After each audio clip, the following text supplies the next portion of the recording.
What's up, everybody? Thanks for joining us for another episode of Double Tech. It's your boy Dave here with my host Q. What's going on, man? Not too much. A lot of excitement in the days, huh?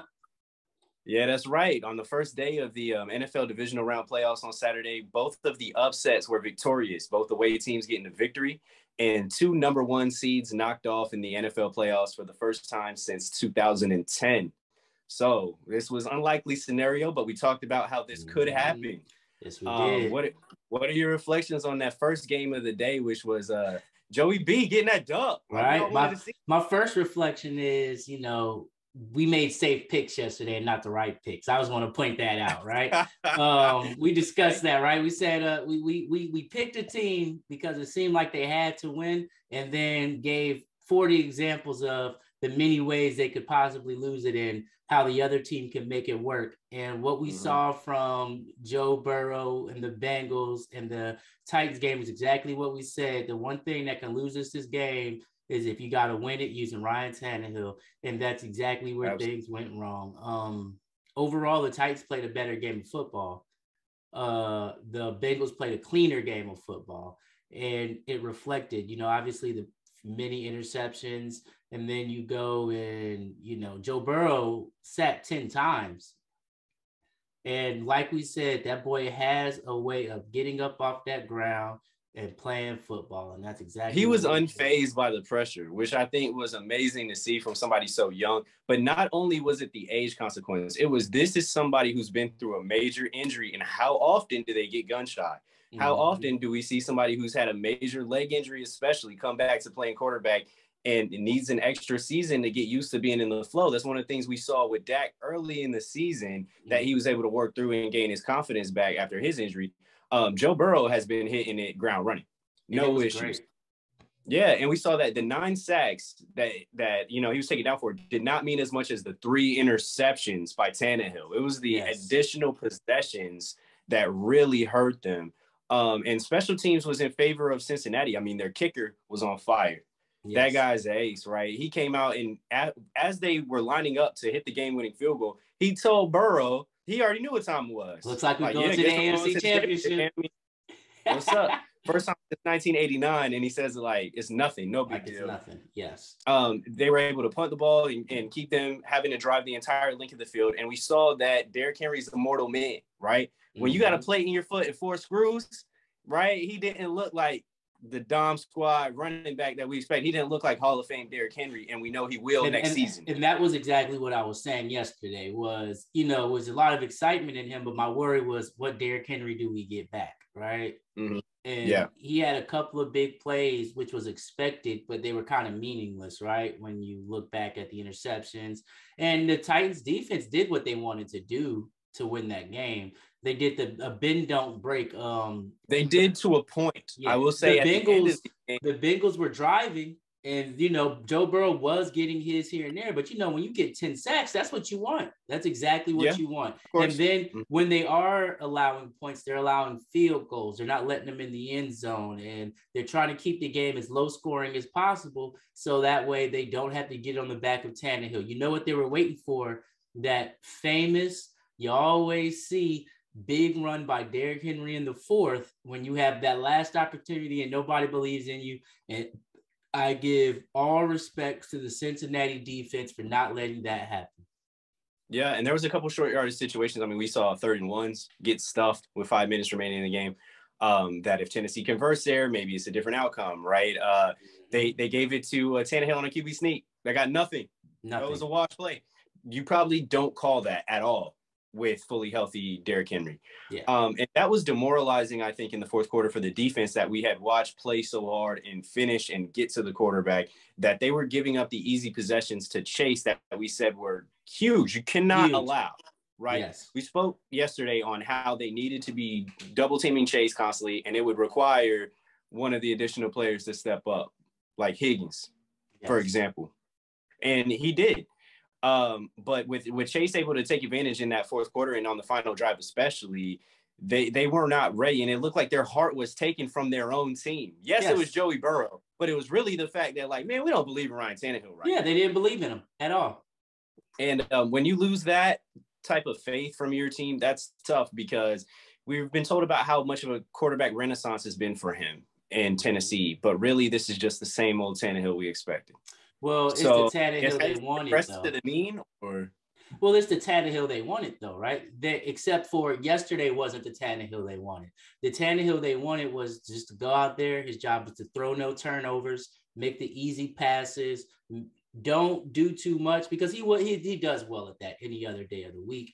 Well, you know, as a famous man once said, the moment was too big. And I think when the pressure gets on, and he knew, like we said yesterday, this is a must win for Tennessee, right? And I think he knew that too. And that moment, for the entire Tennessee Titans, besides, like I said, the defense, but even the coordinator, like we said, you're talking the first or second play of the game, Jamar Chase catches one underneath and beats you for almost 30 to 40 yards. You can't allow that. And everybody knows it. Especially not early. And I mean, the Cincinnati Bengals were playing free. It felt like they were freed from all expectation. We did what we needed to do. Mm-hmm. We don't have this huge monkey on our back. We don't have this ton of pressure. You guys haven't played football in 2 weeks. And if you don't win, someone's job is on the line. Mm-hmm. No one's losing their job if Cincinnati loses the game. People get promoted. They're getting promoted. We're playing with house money. I mean, if they lose the game, it just means, hey, we can interview for a head coaching job somewhere or some type of deal. You know, these guys didn't face the same pressure that Tennessee did, and it allowed them to play freely. And I think we didn't take that into account as much yesterday. You know, I was mentioning about the defensive stars of the Cincinnati Bengals. I felt were ahead of what we saw from the Titans, although the Titans are a highly touted team. You have more individual talent on Cincinnati. Jesse Bates showed that off with his interception, which was the only interception that was not a deflection, right? He threw 3, but 2 of them were mistakes. Jesse Bates took advantage, and their defense showed that superstars have to make the plays in order to close it out. And remember, one was a deflection, but the player caught his own pick. So that's also something that has to be into account when you're a quarterback and you have to place the ball at the right spot, and you got to be aware of these. Those are risky throws. Yeah, the only one I won't discredit him for is the one that was tipped because the right tackle was not able to secure his block. Yes. Outside of that, the other 2 were Ryan Tannehill mistakes. But we saw them players make plays. Like, he was baited into that mistake. It wasn't just, Ryan Tannehill threw some dumb shit, which he did at one point. But on the Jesse Bates interception, that was a huge play. And Tennessee didn't have the capability to match that. They had one guy showing up consistently. That was Jeffrey Simmons. And it led them to have the 9 sacks because they were getting interior pressure. But when Burrow can handle it, who cares? And the drive is not over. And I have to say, it has to feel embarrassing for the small amount of passing yards. I mean, you had the touchdown to Brown, the one-handed grab, which was nice. But when you have Julio Jones and Brown out there together, and you can't figure out some sort of air game to win you the game, even with Derrick Henry coming back, shouldn't have been the thing that won them the game. It should have just been the thing that put them over the top, right? Exactly. And you come into a game, you know, my man's playing with a plate in his foot, and you're still relying on him to be the guy. Derrick Henry had a good game for what they should have needed him to do last night. The Tennessee Titans offense did not perform. They did not come prepared. They did not come prepared, and it showed. And now you have a Cincinnati Bengals team, which I still say their best case scenario is to go against the Kansas City Chiefs, a team that they already have a mental edge over. They already know their receivers cannot stand with them one-on-one, and we have a slight chance that we may see the Cincinnati Bengals in the Super Bowl if the stars align, obviously. But they have a chance. So you're saying it now. They can defeat the Chiefs, but not the Bills. I don't think they can. I just don't think they can beat the Bills. The Bills play too clean. I agree. They play too clean. They're able to control the ball. Here's the thing that was interesting to me that I don't think will happen again in either matchup, right? Was if I were to tell you the Cincinnati Bengals had under 20 yards rushing in the first half, they're losing, right?